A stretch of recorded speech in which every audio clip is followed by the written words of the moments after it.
আপনি যদি সাইয়েদনা ওমর ফারুকের জীবনের দিকে তাকান, এমন কঠোর, এমন বীর সেনানী ছিলেন।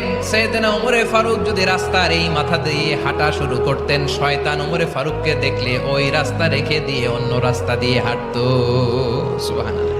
ওমর ফারুক রাদিয়াল্লাহু তাআলা কি পার্সোনালিটি ছিল, কি পার্সোনালিটি।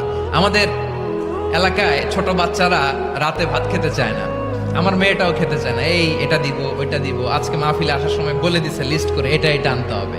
তো ছোট্ট বাচ্চাদের অনেক বায়না থাকে, ওরা রাতে খেতে চায় না।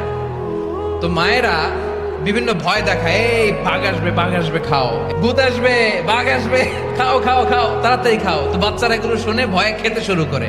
মদিনার জমিনেও একই ঘটনা ঘটতো। মদিনার ছোট্ট ছোট্ট সোনামণিরা খেতে চাইতো না। তো মায়েরা বলতো, হা হুয়া ইয়াতি উমর, হা হুয়া ইয়াতি উমর, ওই যে ওমর আসতেছে, উমর। ওমরে ফারুকের কথা শুনলে বাচ্চারা একেবারে ঠান্ডা। সুবহানাল্লাহ পড়বেন না?